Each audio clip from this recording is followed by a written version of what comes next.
Un match, des matchs très importants parce que c'est vraiment le début d'un long voyage qu'on espère va mener les Lions de l'Atlas jusqu'au Brésil en 2014.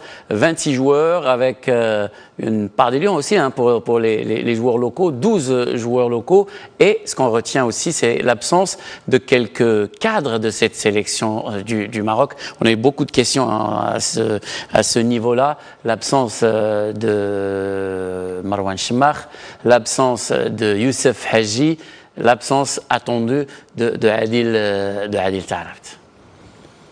Eh bien, je crois que ce qu'on avait en tête, de faire attention que tous les joueurs qui sont invités ont des matchs dans les jambes.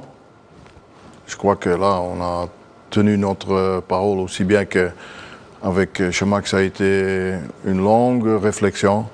Parce que pour moi, Chamakh reste un joueur qui est très très fort ou qui peut être très très fort. Donc moi j'espère pour lui et j'espère pour le Maroc qu'il va avoir le temps de jeu l'année prochaine, la saison prochaine.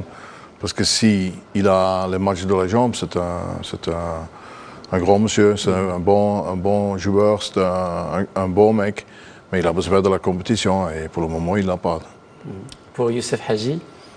Et puis Youssef Hadji, c'est quelqu'un, si tu l'invites, tu sais que tu peux compter dessus. C'est pour ça qu'il n'est certainement pas oublié, mais je crois qu'il y a certains joueurs qui ont un peu, je ne vais pas dire le même potentiel, mais un peu le même gabarit, le même geste, et qui sont un peu plus jeunes et qui méritent d'avoir leur chance. Je crois que avec Hup, c'est pas sur 5 minutes qu'on fait une sélection parce que moi j'étais pas d'accord parce qu'il fait sa liste, moi je fais ma liste et puis on essaye de trouver la bonne liste. Il n'est pas toujours d'accord avec moi je suis pas toujours d'accord avec lui et puis ça fait plusieurs jours qu'on a travaillé sur cette liste-là. Adil Taarabt, c'est un cas à part parce qu'une fois encore, Adil Taarabt, il a déclaré que sur le site de la FIFA dernièrement que tant que vous êtes à la tête de la sélection, il ne viendra plus. Hein. C'est vraiment une relation spéciale entre vous et Adil Taarabt. Nous, on l'avait reçu dans le match juste après sa fugue, dans le match de l'Algérie où il a demandé pardon. Vous avez écouté ce pardon, vous l'avez ramené à la sélection. Aujourd'hui, comment vous réagissez un petit peu à ces nouvelles déclarations? Il doit espérer qu'on met très trop à la porte, alors comme ça, il a peut-être de nouveau une chance. Parce que de toute façon, lui, il dit que tant que vous êtes à l'équipe du Maroc, il ne viendra plus. Il dit même qu'il serait plus intéressé par l'équipe olympique. Mais c'est bien, parce que s'il montre d'abord une certaine discipline dans l'équipe olympique, il peut avoir un rôle important. Est-ce qu'on peut parler d'une véritable transition? Parce qu'on parle beaucoup, vous êtes bien placé pour le savoir, d'un noyau dur de cette équipe du Maroc. Et le noyau dur de cette équipe du Maroc, c'était un petit peu Hadji, Chmar, Kharja. C'est les joueurs importants sur le terrain et dans la vie de groupe. Est-ce qu'on n'est pas en train de vivre une petite transition? Je ne peux pas dire que c'est définitif, parce que si Chamakh il change de club ou il reste à Arsenal, il va jouer les matchs, il va certainement revenir. C'est pas impossible que Hadji va revenir pour les prochains matchs qu'on va jouer, donc c'est pas quelque chose de définitif. À l'heure actuelle, on peut avoir l'idée, oui, il y a une transformation qui se fait tout doucement, mais elle n'est certainement pas définitive. Il y a aussi l'élément qu'on retient, c'est qu'il y a 12 joueurs locaux qui ont été appelés pour préparer ces deux matchs. C'est une décision courageuse de votre part dans la mesure où, déjà, dans l'équipe du Maroc, on n'a pas souvent utilisé des joueurs locaux et surtout que le championnat va se terminer très tard au niveau et ça risque un petit peu d'handicaper votre préparation avec un championnat qui n'a pas encore donné tous ses enseignements. On ne sait pas qui sera champion, on ne sait pas qui va tomber en deuxième division. Donc les joueurs seront encore dans leur préparatif avec leur club. Oui, mais d'un autre côté, c'est plutôt bien qu'ils finissent tard.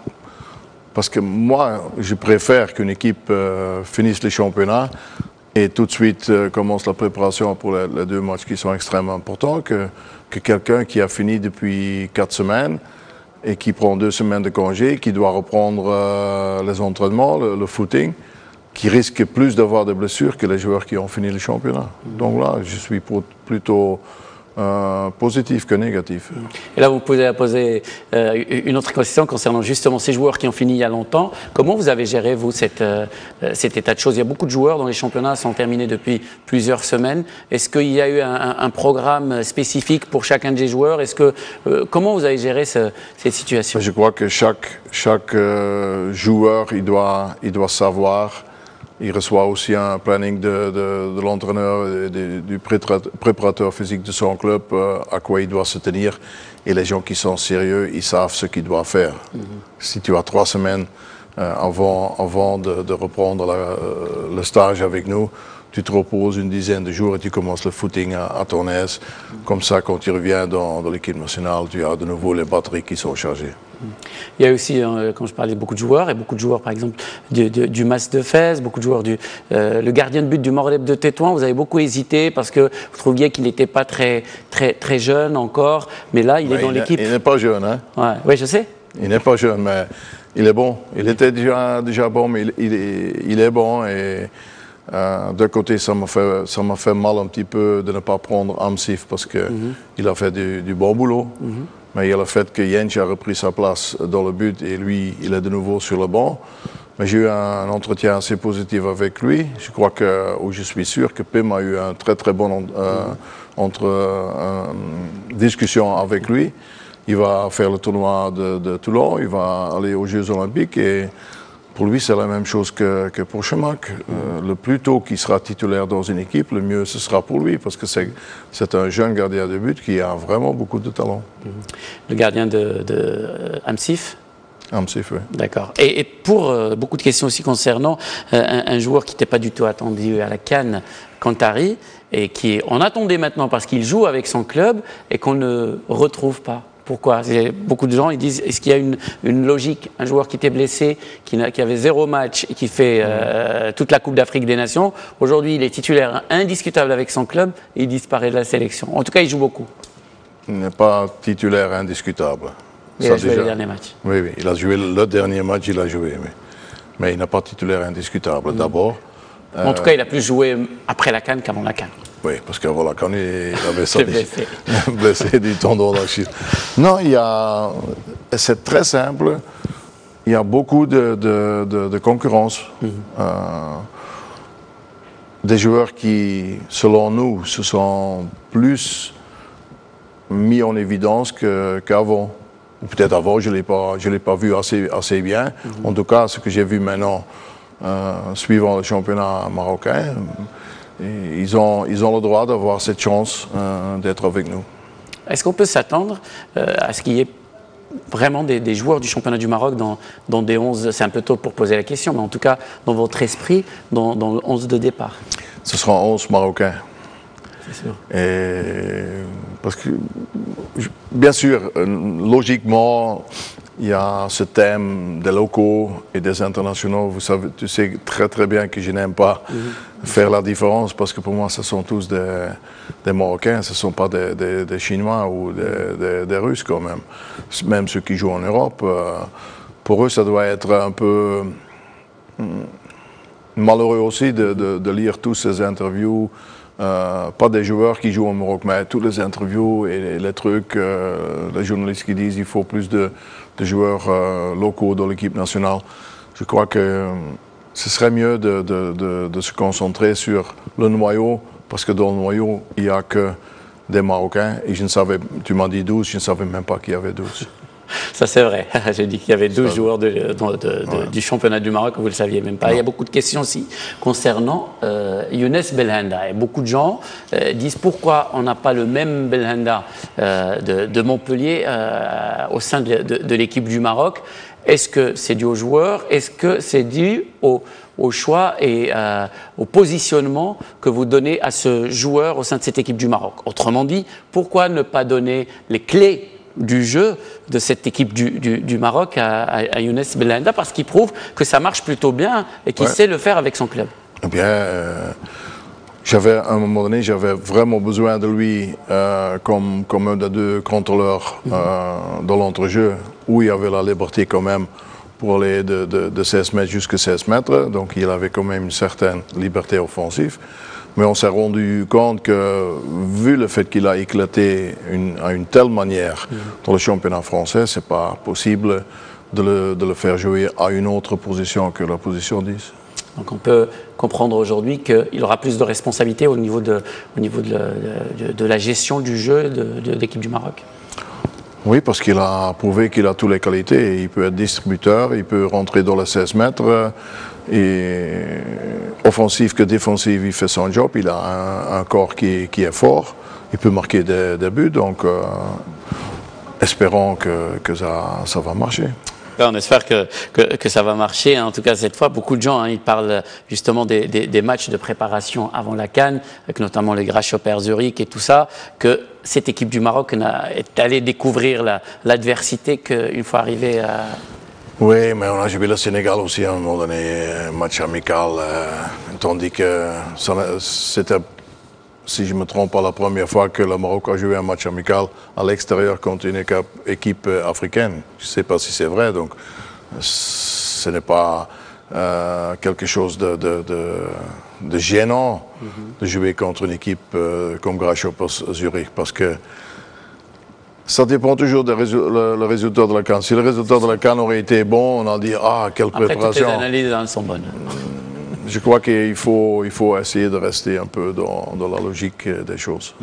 Autre question, Eric Guéret, c'est beaucoup de questions qui reviennent un petit peu sur le choix du site, du stade où l'équipe du Maroc joue. Vous préférez jouer tout le temps à Marrakech et beaucoup de téléspectateurs disent pourquoi ne pas faire voyager cette équipe du Maroc et la rendre plus proche aussi de son public qui se trouve, c'est sûr, à Marrakech, mais qui se trouve aussi ailleurs, à Casa, à Rabat, à Tanger, à Agadir.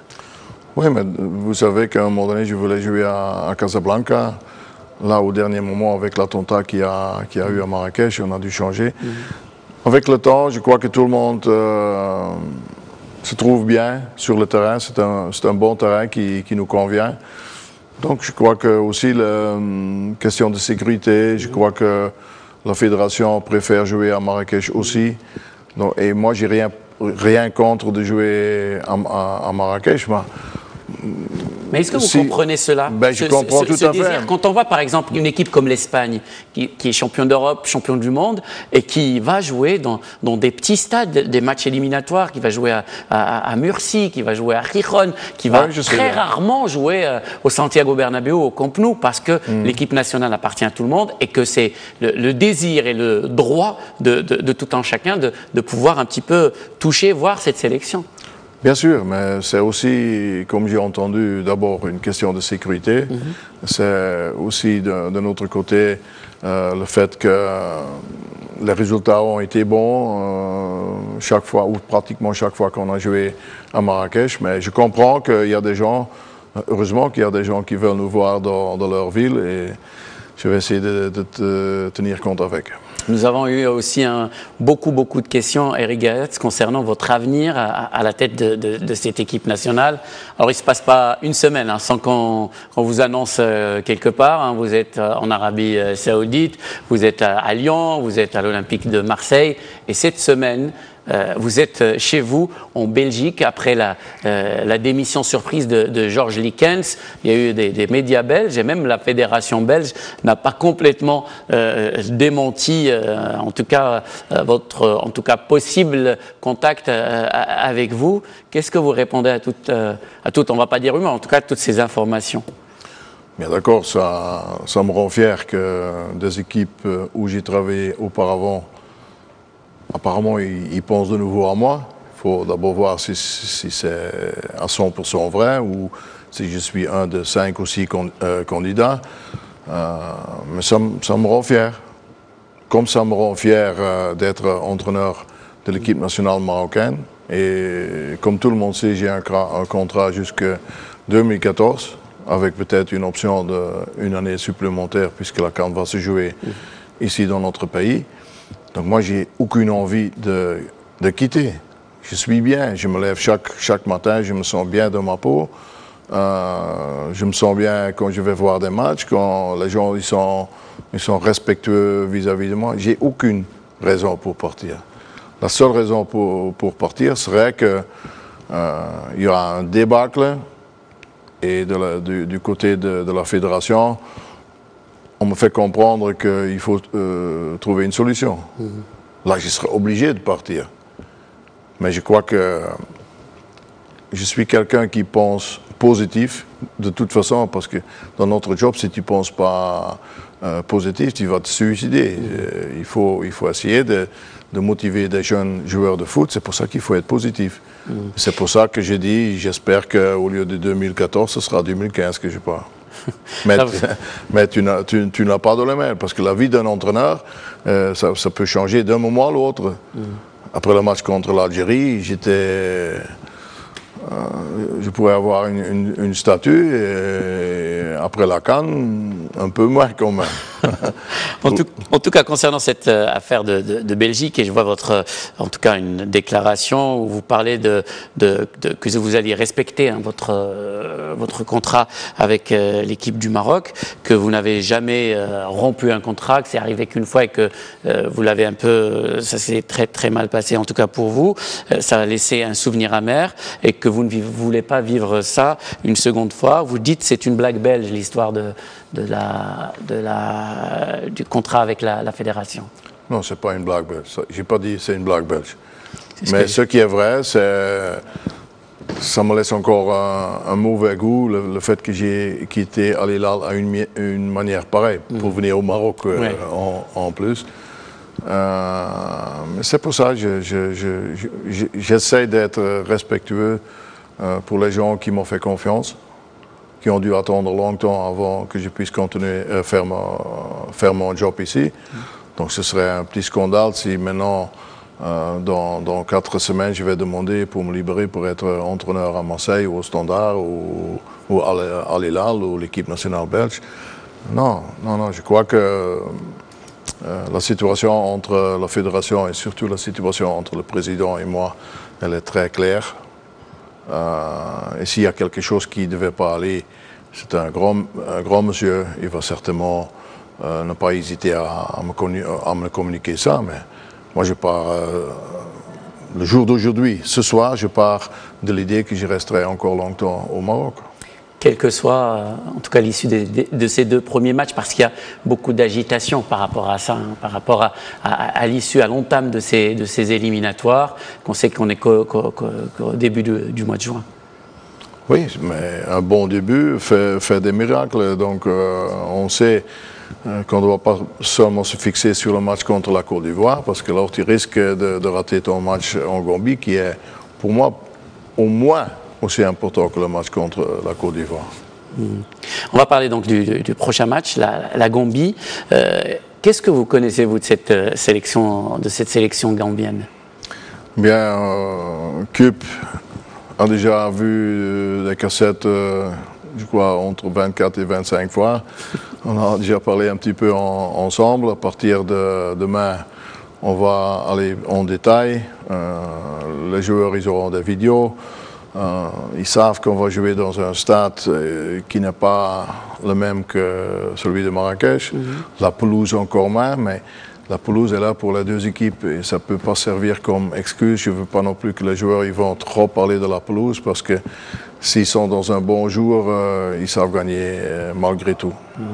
Et une équipe gambienne, et le football gambien connu surtout par ces catégories de jeunes qui n'arrivent pas un petit peu à confirmer au niveau de l'équipe première, mais c'est une équipe joueuse, qui joue au foot. Qui joue au foot, qui essaie de jouer au foot, oui. Et l'importance de ce premier match, vous êtes le premier à le dire dans n'importe quelle compétition, elle est pas capitale, mais elle est très, en tout cas, elle donne une indication et une dynamique positive pour un parcours aussi loin que celui de la Coupe du Monde. Une victoire au premier match ferait des miracles, je suis sûr, mais ce ne sera pas un cadeau. Ce ne sera pas un cadeau, comme ça n'a pas été un cadeau que vous tombiez sur la sélection de Côte d'Ivoire. Est-ce qu'elle vous fait peur, cette équipe de Côte d'Ivoire? Non, je crois que mon équipe a montré trop que s'ils sont dans une bonne période, ils peuvent battre beaucoup d'équipes au monde. Bien sûr, la Côte d'Ivoire a sur chaque position quelqu'un qui joue pratiquement tous dans un championnat important. Ce sont des très très bons joueurs, avec en tête ce grand monsieur qui joue devant, qui est un copain à moi que j'adore. Mais j'ai dit, si l'équipe a de nouveau la même confiance qu'elle avait dans les matchs de la qualification, c'est pas impossible de les battre. C'est pas impossible de les battre, d'autant que peut-être vous serez dans le rôle de l'outsider et l'équipe du Maroc n'est jamais aussi dangereuse, aussi forte que quand elle est dans le rôle d'outsider, quand elle n'est pas présentée comme le favori d'un match ou d'un tournoi. On voit l'expérience de la CAN. Moi, je m'en fous si on est tête de série ou si on est outsider.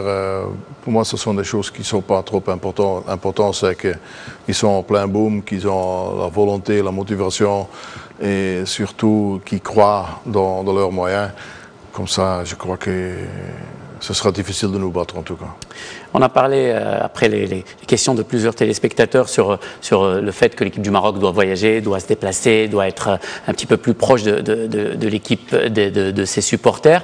On a aussi, et parmi les erreurs que vous, en tout cas, vous avez dit, quelque chose qu'on aurait dû améliorer, c'est la communication. La communication autour de cette sélection. Je pense que votre présence parmi nous aujourd'hui entre dans le cadre de cette nouvelle dynamique de communication qu'il y a dans cette équipe du Maroc. Est-ce qu'il y a moyen d'améliorer la communication, de rendre plus accessible cette équipe du Maroc aux gens, d'avoir plus facilement accès à ses joueurs, à son entraîneur, avoir plus d'informations, et parce que ce peuple de football est passionné de cette équipe nationale et a besoin, il se nourrit de cette communication. Il y a certainement des choses à améliorer.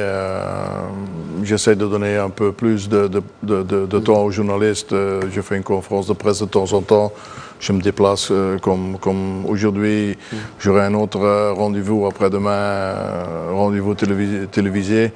Donc j'essaie de coopérer avec la presse pour donner des informations aux supporters de l'équipe nationale. Bien sûr, il y a des choses à améliorer, mais step by step. Nous avons aussi beaucoup de questions, pas concernant l'équipe du Maroc, mais concernant par exemple votre équipe Marseille. Comment vous avez vécu cette saison difficile de Marseille? Comment vous l'expliquez rapidement? D'abord, heureusement qu'ils ont gagné la Coupe de la Ligue. C'était un grand moment malgré tout, parce que sachant qu'ils sont en grand problème dans le championnat, je me suis éclaté quand j'ai vu et quand j'ai constaté qu'ils ont gagné la Coupe de la Ligue. Maintenant, au championnat, ce sont des choses qui arrivent. Je ne sais pas vous répondre à cette question, il faut la poser à Didier. Il y a beaucoup de questions aussi concernant, vous connaissez un petit peu la passion qu'il y a pour le football espagnol. Les gens disent, alors Eric Garrett, et c'est une décision et c'est une question piège, hein. Est-ce que vous êtes Barça ou Real Madrid? Logiquement, je suis Barça pour le football qu'ils font. Je suis Madrid parce qu'il y a José qui a fait encore des merveilles là-bas. Donc, pour moi, il n'y a pas une grande différence entre le respect que j'ai pour les deux. Question football pur, c'est plutôt le Barça, mais Real, ils ont prouvé qu'ils ont trouvé le moyen de les battre quand même. On arrive un petit peu à la fin de cette émission. Qu'est-ce qu'on peut vous souhaiter, Eric Garrett? Une bonne santé et 6 points dans les 2 premiers matchs. Ou plutôt 6 points dans les 2 premiers matchs et après une bonne santé aussi. Vous êtes confiant? Je suis confiant parce que je sais, j'ai vu, j'ai constaté que les joueurs qu'on va avoir, ce sont des joueurs qui ont faim. Ce n'est pas une sécurité pour avoir 2 victoires, loin de là, mais tu pars déjà sur une bonne base. Une bonne base avec 2 nouveaux joueurs, une nouvelle étape. C'est un long voyage, hein. Ça commence à Banjul, mais c'est un très long voyage qui vous attend et qu'on espère, l'été de 2014, vous emmènera au Brésil. C'est sympa le Brésil. Ce serait le ciel sur terre. En tout cas, je vous remercie d'avoir répondu à notre invitation. Merci beaucoup, Eric Gerets. C'est donc la fin de cette édition spéciale de l'émission Le Match. Merci de l'avoir suivi. On se retrouve la semaine prochaine. Excellente soirée.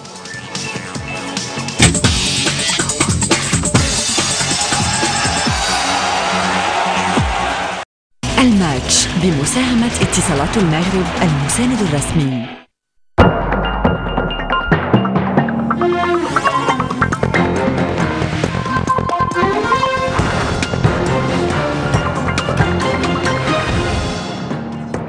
وفاة المجرحي المدان الوحيد في قضية لوكيربي تخلف غموضا بشأن التفجير وتوابعه، والمجلس الانتقالي يؤكد استمرار التحقيق لكشف الحقيقة.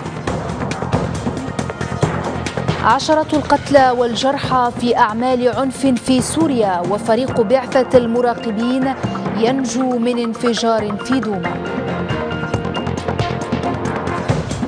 حملة الانتخابات الرئاسية في مصر تنتهي اليوم، واستعدادات مكثفة للاستحقاقات المقبلة بحضور مراقبين دوليين. أهلا بكم إلى نشرة الأخبار من ميديان تي في بطنجة، والبداية من ليبيا، حيث توفي اليوم بالعاصمة طرابلس عبد الباسط المجرحي ضابط المخابرات الليبية المدان بتفجير طائرة لوكيربي الاسكتلندية عام 88، وتوفي المجرحي بعد صراع طويل مع مرض السرطان عن سن تناهز 60 عاما، وكان المجرحي قد أدين بتفجير الطائرة ومقتل 270. أدين بالسجن المؤبد في عام 2001 قبل أن يقرر القضاء الاسكتلندي الإفراج عنه عام 2009 لدواع إنسانية. وقد أكد المجلس الوطني الانتقالي الليبي أن وفاة المجرحي لا يعني إغلاق هذا الملف، وأن التحقيق سيستمر في الجرائم التي ارتكبها نظام القذافي باستخدام شهود آخرين. بعد صراع طويل مع المرض، عبد الباسط المجرحي يفارق الحياة. حالته الصحية المتدهورة منحته إعفاء من عقوبة السجن مدى الحياة عام 2009، لكنه تمكن من الصمود في السنوات الأخيرة إلى أن دخل في غيبوبة قبل يومين ليفارق الحياة بعد ظهر الأحد. قرار القضاء الاسكتلندي القاضي بالإفراج عن عبد الباسط المجرحي عام 2009 كان سببه الحالة الصحية المتدهورة للمتهم الأول في تفجيرات لوكيربي. آنذاك أفادت تقديرات الأطباء أن